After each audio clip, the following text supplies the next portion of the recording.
Doctor Mohammad ইউনূসের ultimate control থাকতে হবে বাংলাদেশের উপরে। প্রতিরক্ষা মন্ত্রণালয়েরও তার আলটিমেট কন্ট্রোল থাকতে হবে। DGFI, NSI, DB, CID, ASU প্রত্যেকটা ইন্টেলিজেন্স ইউনিটের উপরে ডক্টর মোহাম্মদ ইউনূসের আলটিমেট অথরিটি থাকতে হবে। ডক্টর মোহাম্মদ ইউনূস আপনি লাইক করেন আর না করেন, I don't give a shit. না পারলে দায়িত্ব কেন নিছেন? আমার পাতলা পায়খানা হইছে, আমার ডায়রিয়া হইছে, আমি ঘুমানোর সময় পাই না, that's your problem. You took the power, you enjoy the power. আপনি যদি নিয়ন্ত্রণ নিতে না পারেন, জাতীয় প্রেস ক্লাবে যান, একটা প্রেস কনফারেন্স করেন, বলেন আপনি বুড়ো হয়ে গেছেন, আপনার দ্বারা এগুলো সম্ভব না, এটা বলে দেন।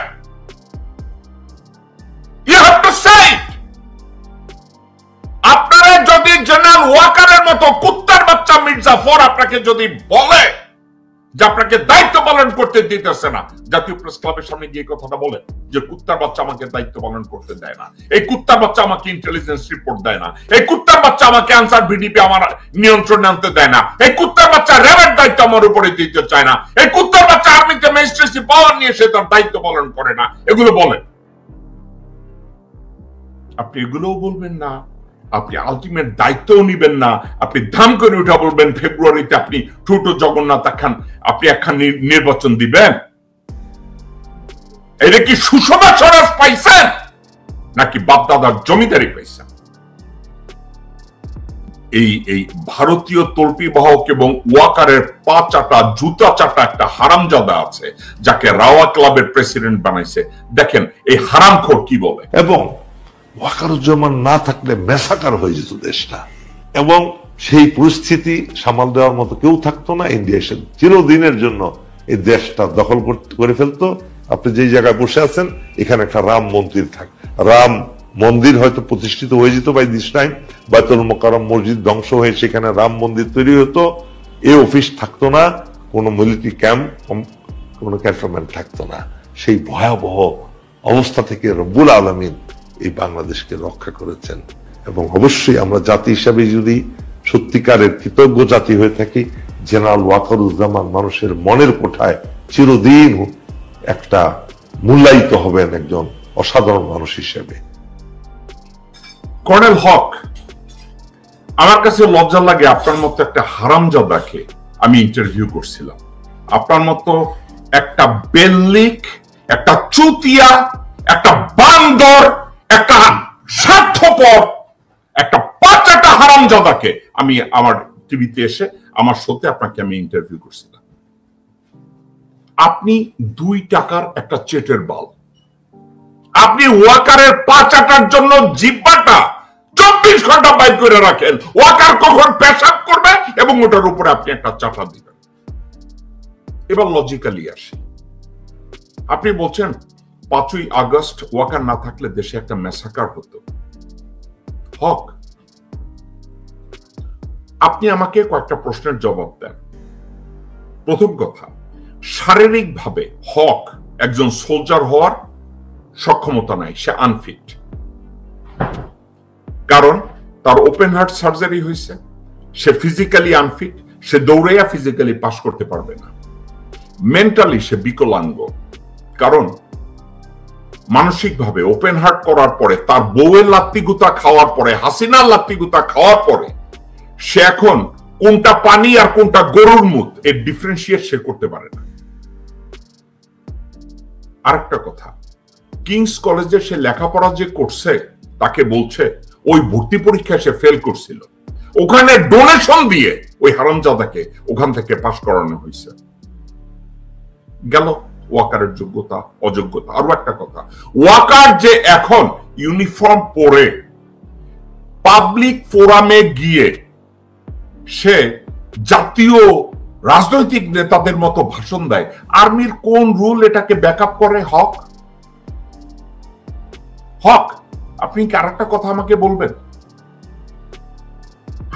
সে যদি এতটা দেশপ্রেমিক হয় এবং ম্যাসাকার ঠাকাইয়া থাকে, হাসিনাকে সে কেমনে যাইতে দেয় 14 সুটকেস ডলার সহ, হীরা জহরত টাকা সহ কেমনে যাইতে দেয়? হক, বলদের বাচ্চা বলদ, তোর কাছে কি এর জবাব আছে?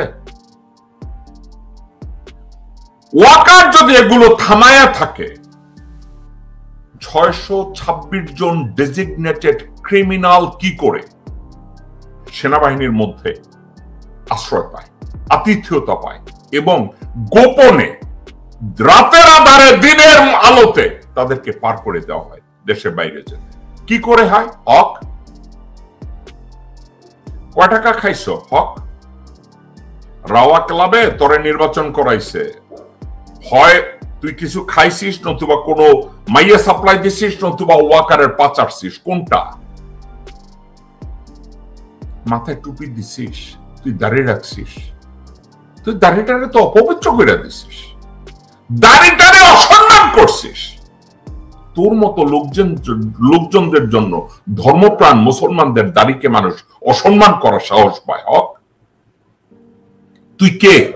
তুই কোন চেটের বাল যে তুই 2 দিন পর পর ওয়াকারকে এভাবে গ্লোরিফাই করিস?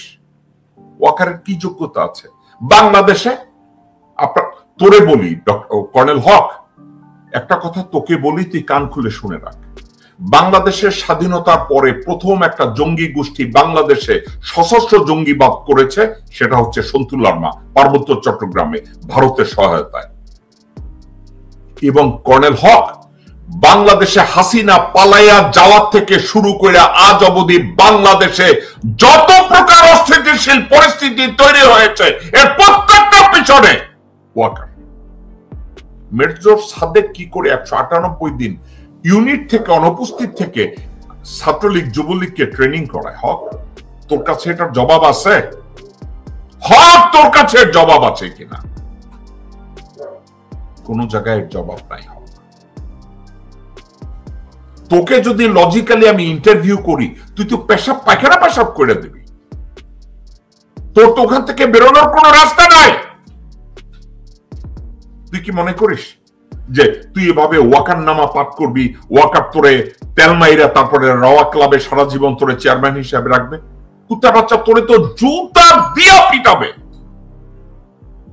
বিডিআর পিলখানা ম্যাসাকারের ওখানে ক্যাপ্টেন নূরের বউ ওখানে বহুবার গেছে, তুই তাকে বেইজ্জতি করছিস।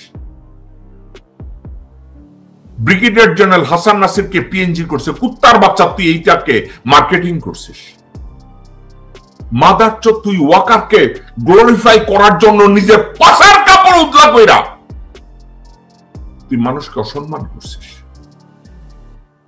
এরপরে তোরে লোকজন ডাকে এবং তুই যে কথা কস, কি আর করার? এমন একটা দেশের নাগরিক আমরা যেখানে আমরা সত্যকে সত্য বলবো না, মিথ্যা হিসাবে প্রচার করব এবং মিথ্যাকে আশ্রয় দিতে দিতে নিজের জীবন থেকে সত্যকে আমরা মুছে ফেলব। এই হচ্ছে আমাদের জীবন। একটা জিনিস আমি বুঝি না, সেটা কি জানেন? August 5, 2024 as of today, Hasina পালায়া যাওয়ার পরে ওয়াকারের সহায়তায়, 3 বাহিনীর প্রধানের সহায়তায়, তাই এই 3 বাহিনীর প্রধান একটা ন্যারেটিভ তৈরি করছে মতি আর মাহফুজা নামকে দিয়া, যে হাসিনার বিরোধিতা করছে, জনগণের পক্ষ নিছে, একটা ন্যারেটিভ তৈরি করছে, ইন্ডিয়ান ন্যারেটিভ। যে ন্যারেটিভের উপরে এখনো বাংলাদেশের লোকজনরা গরুর মুখ বাদ দিয়া নিজের মুখ খায় অথবা ওয়াকারের মুখ খায়। আপনারা কোনোদিন আর মানুষ হবেন না, আপনারা সত্যকে নিজেরাও আবিষ্কার করবেন না, আর কোন সত্য যদি আপনাদের সামনে ছুঁড়ে ফেলে দেওয়া হয় এটাকেও আপনারা মূল্যায়ন করবেন না। That's the reality. আমি কোনো রাজনৈতিক দল করি না, আমি কোনো পক্ষপাতিত্ব করি না, আমি বাংলাদেশের সত্য অ্যাটমসফিয়ারকে আপনাদের সামনে তুলে ধরি একটা কারণে, আপনারা যদি একজন মানুষও সচেতন হয়ে বলেন যে আমাদের কিছু একটা করা উচিত, আমাদের সামনে এগিয়ে যাওয়া উচিত, এর বাইরে আর কিছু নাই। আপনি চিন্তা করেন, ওই কর্নেল হক বলে ওয়াকার না থাকলে নাকি বাইতুল মোকাররম হয়ে যেত মন্দির। এই কুত্তার বাচ্চারে রাস্তার ভিতরে ধইরা ওরে কেউ 10টা জুতার বাড়ি দিতে পারেন? প্রতিটা জুতার বাড়ির জন্য আমি 10,000 টাকা দেব। 10টা জুতার বাড়ি দিলে আমি 1 লক্ষ টাকা দেব এই কুত্তার বাচ্চারে। একটা জিনিস আমি বুঝি না, সেটা কি জানেন? যোগ্য মানুষকে আপনারা ইজ্জত করবেন না এবং যোগ্য মানুষের যোগ্যতাটাকে আপনারা এক্সপ্লোর করার সুযোগ দিবেন না, কারণ আপনারা নিজেরা যোগ্য না, সুতরাং আপনাদের পাশে যোগ্য কোনো মানুষ থাকলে তাকে অসম্মান করবেন। ফখরুদ্দিন মঈনুদ্দিনরা যখন নির্বাচন করেছে তখন তারা এমনই একটা নির্বাচনের আয়োজন করেছে, ওই নির্বাচনের আয়োজনে এসে সেট করে দিচ্ছে যে হাসিনা সরকার গঠন করবে এবং বিএনপি কে অল্প কয়েকটা আসন দিয়ে তাদেরকে ছোট জগন্নাথ বানানো হবে, এই ব্যবস্থাটা করা হয়েছে। আপনারা রেজাল্টের দিকে যদি আপনাদের ওই সময়টার কথা মনে থাকে, আপনাদের মনে আছে যে তারা বলেছে নির্বাচন এভাবে করবে। সুষমা স্বরাজের কথা আপনাদের মনে আছে? আপনাদের মনে আছে যে ভারতীয় কতজন অফিসিয়াল বাংলাদেশে এসছে? ভারতের হাই কমিশনারের লম্ফ জম্পর কথা আপনাদের মনে আছে? আর মঈনুদ্দিন মুখে আঙ্গুল দিয়ে ললিপপ খাচ্ছিলেন, আপনার মনে আছে এগুলো? এখন আপনাদেরকে বলি বর্তমান সরকার কেন নিরপেক্ষ, সুষ্ঠু, অংশগ্রহণমূলক নির্বাচনে সক্ষম না, আপনাদেরকে আমি বলি।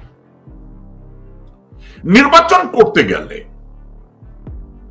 প্রতিরক্ষা মন্ত্রণালয়ের স্পেসিফিক ব্যাকআপ ছাড়া নির্বাচন commission, without the backup of judiciary, নির্বাচন কিভাবে অর্গানাইজ করবে? আপনাদেরকে আমি বলে রাখি, নির্বাচন কমিশন নির্বাচনকালীন সময়ে তাদের যে নির্বাহী ক্ষমতা থাকে সেই ক্ষমতাটাকে এখনো নিশ্চিত করা হয় নাই। কেউ যদি বলে হ্যাঁ নিশ্চিত করা হয়েছে, আমি বলবো না, হয় না।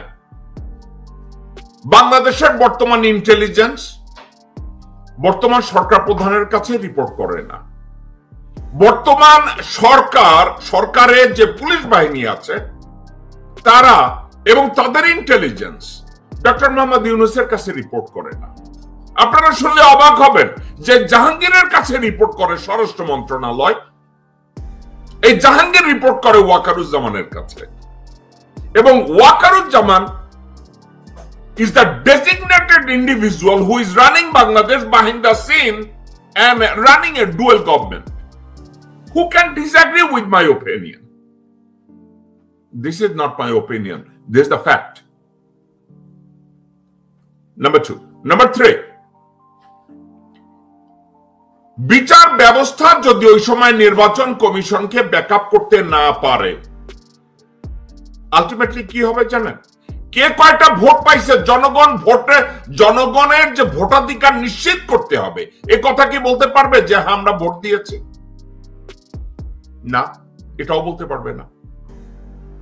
আপনাদের জনগণকে ইগনোর করা। ডক্টর মোহাম্মদ ইউনূস যেদিন 8ই আগস্ট 2024 সালে উনি বললেন ছাত্র জনতা আমাকে ক্ষমতা বসিয়েছে, আপনারা কি জানেন ডক্টর মোহাম্মদ ইউনূস 8ই অগস্টের পরে উনি কাদেরকে সবচেয়ে বেশি ইগনোর করছেন? উনি ইগনোর করছেন ওই ছাত্র জনতাকে যারা তাকে বসিয়েছে। উনি ছাত্র জনতার কোন মতামতটাকে উনি গ্রহণ করেছেন? ছাত্র জনতা বলেছে, ঠান্ডা মাথায় বলেছে এই মুহূর্তে নির্বাচন না। ঠান্ডা মাথায় বলেছে ওয়াকারকে খেদাতে হবে। ঠান্ডা মাথায় বলেছে চুপ্পুকে খেদাতে হবে। ডক্টর মোহাম্মদ ইউনূস এ ব্যাপারে কিছু করেছেন? করেন নাই। ছাত্র জনতা ঠান্ডা মাথায় বলেছে যে বাংলাদেশের সচিবালয় 350 থেকে 400 হিন্দু ধর্মাবলম্বী লোকরা যারা ভারতের ইন্টারেস্ট দেশে রিপ্রেজেন্ট করে তাদেরকে জন্য রিপ্লেস করা হয়। ডক্টর মোহাম্মদ ইউনূস এ ব্যাপারে কি কোনো কিছু করতে পেরেছে? না, করে নাই তো। বাংলাদেশের যে কোনো ডিস্ট্রিক্টের দিকে তাকান, ওখানকার কি পয়েন্টগুলো অকুপাই করে আছে আওয়ামী শাসন আমলের লোকজনরা, ভারতের তল্পি বাহকরা। ডক্টর ইউনূস জেলা ওয়ারিতে, উপজেলা ওয়ারিতে যেই সংস্কার করার দরকার ছিল উনি কি করেছে? এই কমিশন করেছে, উনি বলেছিলেন উনি বিচার করবে, বাংলাদেশের প্রত্যেকটা হত্যাকাণ্ডের বিচার হবে, উনি বলছিলেন না? বিডিআর হত্যাকাণ্ডের বিচারের ধারে কাছে কোন জায়গায় গেছে? বিডিআর হত্যাকাণ্ডের মেইন আসামি ভারতে পলায় গেল, বাংলাদেশের সেনানিবাসের মধ্যে সেনার প্রধান ওয়াকার বসে আছে, তাকে কি একবারও ডিপোজ করা হয়েছে? তাকে একবারও কি যে কমিশন করা হয়েছে তারা তলব করে জিজ্ঞাসা করেছে, ওয়াকার মিয়া 2009 সালের ফেব্রুয়ারিতে তুমি 17 বেঙ্গল নিয়ে মীর জাফরের মতো পিলখানার সামনে দাঁড়ায় আসছিলা, তুমি ভিতরে যাও নাই, একবারও কি তাকে কোশ্চেন করার সুযোগ হয়েছে? তাকে কি সুযোগটা করার অধিকার ওই কমিশনকে দেয়া হয়েছে? ওই কমিশনের লোকজনরা আজ অবধি কি জানে যে কাদেরকে ইন্টারভিউ করতে হবে, তাদেরকে কতবার থ্রেট করা হয়েছে? ডক্টর মোহাম্মদ ইউনূস করে নাই। আয়না ঘরের সাথে যারা জড়িত, ডক্টর মোহাম্মদ ইউনূস কি নিশ্চিত করেছে যে তাদেরকে আইনের আওতায় আনতে হবে, তাদেরকে বিচারের আওতায় আনতে হবে? ডক্টর মোহাম্মদ ইউনূস এই ব্যবস্থা করেছে না করেন? ডক্টর মোহাম্মদ ইউনূসকে খুন করার জন্য আয়না ঘরে বোমা সেট করা হয়েছে। ডক্টর মোহাম্মদ ইউনূস ওই বোমা সেট করা নিয়ে আজ অবধি একটা মামলা করা হয়েছে, ও ব্যাপারে কাউকে গ্রেফতার করা হয়েছে না? গ্রেফতার করা হয়। ডক্টর মোহাম্মদ ইউনূস তার উপদেষ্টা মণ্ডলীর ভিতরে আওয়ামী তকমা আলা, ভারতীয় তল্পিবাহক, ওয়াকারের নিয়োজিত লোকজন চারপাশে তাকে ঘিরে রেখেছে। ওনার ঘরের দরজায় এমন এক ব্যক্তিকে বসিয়ে রেখেছে যে হচ্ছে পররাষ্ট্রমন্ত্রী মোমেন, হাসিনার পররাষ্ট্রমন্ত্রী মোমেন এবং অর্থমন্ত্রী আব্দুল বাল মুহিতের ভাইগনা বউ, এবং ওই ভাইগনা হইছে ভারতের দালাল প্রথম আলোর সম্পাদক মতি মিয়া এবং মাহফুজ আনাম ডেইলি স্টারের সম্পাদক, তার কর্মচারী সায়েদ কবির। এমত অবস্থায় আমরা কেমনে মনে করি যে জনগণ তাদের ভোটাধিকার প্রয়োগ করতে পারবে? আমরা কি করে বলবো? যেখানে জনগণ বলে যে ভারতের সাথে বাংলাদেশ গত 17 বছরে ডজনকে ডজন অবৈধ চুক্তি করেছে, এমওইউ সাইন করেছে, যেগুলো স্কোয়ারলি বাংলাদেশের কনস্টিটিউশনকে, বাংলাদেশের সভারেন্টিকে কোয়েশ্চেনেবল করে, এগুলো পাবলিক করে দেয়া হোক, এগুলো রিভিউ করা হোক। ডক্টর মোহাম্মদ ইউনূস জনগণের এই চাওয়া, এই ডিমান্ড উনি কি ফুলফিল করেছে না উনি করেন নাই? আমি যে প্রশ্নগুলো ডক্টর মোহাম্মদ ইউনূসকে করলাম উনি ফুলফিল করেন নাই। উনি কি করবে? At the end of the day Moinuddin ফখরুদ্দিনের মতো একটা ইলেকশন দিয়ে ঠুটু জগন্নাথকে ক্ষমতায় বসাইয়া উনি বলবে, লারে লাপ্পা এবার আমি গ্রামীণে ব্যাক করি। That's a bad sign, Dr. Mohammad Yunus. That's a bad sign. People did not pick you to fail. আমি আমেরিকার পররাষ্ট্র মন্ত্রণালয়তে আপনাকে নিয়ে এই জন্য কথা বলি নাই যে আপনি ফেল করবেন।